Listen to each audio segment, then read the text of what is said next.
আসসালামু আলাইকুম। ঝাল ঝাল স্পাইসি একটি পিঠা রেসিপি নিয়ে চলে এসেছি। একেবারেই সহজ একটি রেসিপি, যে কেউ বানিয়ে নিতে পারবেন। শুধুমাত্র ঘরে থাকা কিছু মশলার সাথে চালের গুঁড়া মিক্স করে এই রেসিপিটি বানিয়ে নিতে পারবেন। অসম্ভব মজার একটি ঝাল পিঠার রেসিপি চটজলদি বিকেলের নাস্তায় ঝটপট বানিয়ে নিতে পারেন। আর দেখতেই পাচ্ছেন কতটা মুচমুচে এই নাস্তাটি। আশা করছি আমার আজকের পুরো ভিডিওটি আপনারা দেখবেন, সেই সাথে আমার চ্যানেলটি সাবস্ক্রাইব করবেন। প্রথমত এই পিঠাটা বানিয়ে নেওয়ার জন্য এখানে আমি হাফ কাপ পানি দিয়ে দিলাম। এরপর দিয়ে দিচ্ছি একটি মাঝারি সাইজের পেঁয়াজ কুচি করে নিয়েছি, 2-3টির মতো কাঁচা মরিচ, সেই সাথে আদা রসুন বাটা প্রায় 1 টেবিল চামচের মতো। এরপর আমি এখানে দিয়ে দিলাম লবণ স্বাদ মতো, সামান্য পরিমাণ মরিচের গুঁড়া, হলুদের গুঁড়া, ধনিয়া গুঁড়া, সেই সাথে একটু জিরার গুঁড়া। আপনি আসলে কতটুকু পরিমাণে এই পিঠাটা বানাবেন তার উপর ভিত্তি করে আপনার মশলাটা অ্যাড করতে হবে। তো আমি এখানে প্রায় 4 কাপ মেপে 1 কাপ আটা দিয়ে দেব। তার আগে এই মশলাগুলো একটু জাল করে নিলাম, যাতে করে পেঁয়াজ আর মরিচটা একটু সফট হয়ে আসে। এরপর আমি এখানে 4 কাপ মেপে 1 কাপ আটা দিয়েছি। এরপর আটাটা খুব ভালো করে একটু কাই করে নিতে হবে। মনে হচ্ছে ডোটা নরম হয়ে গিয়েছে, সেজন্য আমি আরও হাফ কাপ চালের গুঁড়া এড করে দিলাম।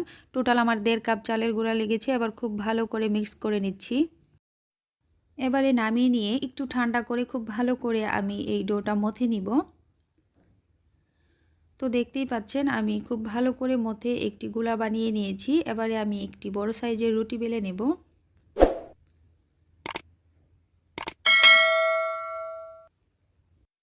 আটা ময়দা দিয়েও এই পিঠাটি বানিয়ে নিতে পারবেন, তবে খুব বেশি মজা হয় চালের গুঁড়ি দিয়ে এই পিঠাটি বানালে।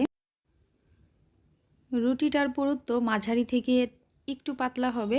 আর এই যে এরকমের একটি কেকের মোল্ড নিয়ে আমি এটাকে খুব ভালো করে একটু কেটে নিচ্ছি, যাতে করে চারপাশটা একটা সুন্দর ডিজাইন হয়ে যায়। আপনারা আপনাদের পছন্দ অনুযায়ী যে কোনো শেপ দিয়ে কেটে নিতে পারেন। তো এভাবে করে আমি সবগুলো কেটে নিয়েছি। পিঠার পুরুত্বটা দেখে বুঝতেই পারছেন আমি রুটিটা কীরকম করে বানিয়েছি। খুব বেশি যে পাতলা তাও না, আবার একেবারে যে অনেক বেশি মোটা তা কিন্তু নয়। তো দেখতেই পাচ্ছেন আমি সবগুলো পিঠা কেটে নিয়েছি। এবারে ভেজে নিতে হবে। মিডিয়াম আঁচে তেল গরম হতে দিয়ে আমি এবারে পিঠাগুলো দিয়ে দিচ্ছি। আর আমি খুব বেশি তেল দিইনি, অল্প তেলে ভেজে নিচ্ছি। আপনারা চাইলে ডুবো তেলে ভেজে নিতে পারেন, সেই ক্ষেত্রে পিঠাগুলো কিন্তু আরও অনেক বেশি ফুলকো হয়ে যাবে। আর যদি আমার মতো অল্প তেলে ভাজতে চান, তাহলে এই যে এভাবে একটু করে চামিচের সাহায্যে পিঠার উপরিভাগে একটু তেল দিয়ে নেবেন, তাহলে দেখবেন পিঠাগুলো খুব সুন্দরভাবে ফুলে উঠেছে।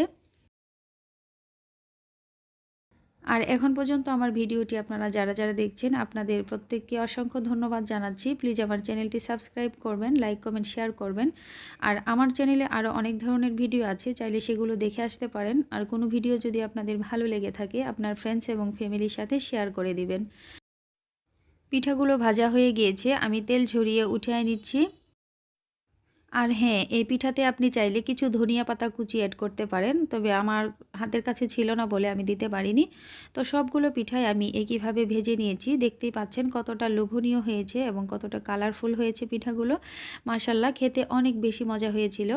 অবশ্যই বাসায় ট্রাই করে দেখবেন। দারুণ এই মজার পিঠা রেসিপিটি খুবই সহজ এবং অল্প সময়ের ভিতরে বিকালের নাস্তায় তৈরি করে নিতে পারেন।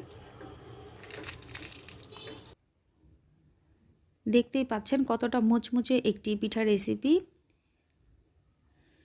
একেবারেই অল্প উপকরণ দিয়ে, ঘরে থাকা অল্প মশলায় চটজলদি এই পিঠাটি বানিয়ে নেওয়া যায়।